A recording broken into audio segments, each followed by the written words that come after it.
Mass మహారాజా Raviteja hits failures కు అతీతుడయ్యాడా? వరుస ఫ్లాప్లు పడ్డా ఒక్క హిట్ తో అన్ని సెటరేట్ చేసుకునే స్టామినా సొంతం చేసుకున్నాడు రవితేజ. ఇప్పుడు వరుసగా సక్సెస్ మినిమం గ్యారంటీ అనిపించుకునే ప్రాజెక్టులే చేస్తున్నాడు. వేగం తగ్గలేదు, వేరియేషన్ కూడా తగ్గట్లేదు. మాస్ మహారాజా రవితేజ కెరీర్ 3 ఫ్లాప్లు ఒక్క హిట్, లేదంటే 3 ఫెయిల్యూర్స్ ఒక్క సక్సెస్ అన్నట్టు సాగుతోంది. కానీ ఎక్కడే కానీ తన వేగంలో మార్పు లేదు. ఇప్పుడు మిస్టర్ బచ్చన్ తో తన దండయాత్రకి అడ్డు లేదు. హిందీ రేడ్ మూవీని తెలుగులో మిస్టర్ బచ్చన్ గా రీమేక్ చేసి జూన్ లో రిలీజ్ ప్లాన్ చేశారు హరీష్ శంకర్.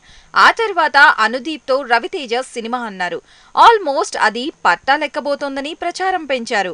తనకి కూడా జాతిరత్నాలు హిట్ తర్వాత ప్రిన్స్ తో పంచ్ పడింది. అందుకే సాలిడ్ హిట్ కోసం రవితేజతో ప్రయోగానికి సిద్ధమవ్వాల్సి వచ్చింది. మాస్ మహారాజా రవితేజ కెరీర్ చూస్తే ఏడాదికి 4 సినిమాలన్న ఫార్ములానే కనిపిస్తుంది.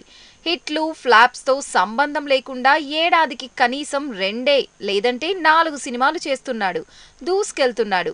ఆ ప్రాసెస్ లో 2 ఫ్లాప్లు పడ్డా ఒక్కటైనా హిట్, కనీసం ఒక్క యావరేజ్ రిజల్ట్ తో తన పారితోషికానికి రెక్కలొస్తున్నాయి.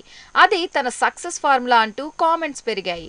రవితేజ ప్రెజెంట్ 25 నుండి 30 కోట్లకు రెమ్యునరేషన్ పెంచాడంటున్నారు. క్రాక్ లాంటి సినిమా వచ్చినప్పుడు కూడా అంత పారితోషికం తీసుకోని రవితేజ తనకు హిందీ మార్కెట్లో డబ్బింగ్ రూట్ లో ఉన్న క్రేజ్ వల్ల ఇలా రెమ్యునరేషన్ కి రెక్కలు తొడుగుతున్నాయంటున్నారు. మాస్ మహారాజా రవితేజతో అనుదీప్ సినిమా ఆల్మోస్ట్ ఓకే అయిందంటున్నారు. అలానే కొత్త దర్శకుడితో ఒక మూవీ ప్లాన్ చేసిన రవితేజ హరీష్ శంకర్ తో మిస్టర్ బచ్చన్ తర్వాత కూడా మరో ప్రాజెక్ట్ ప్లాన్ చేస్తున్నాడంటున్నారు.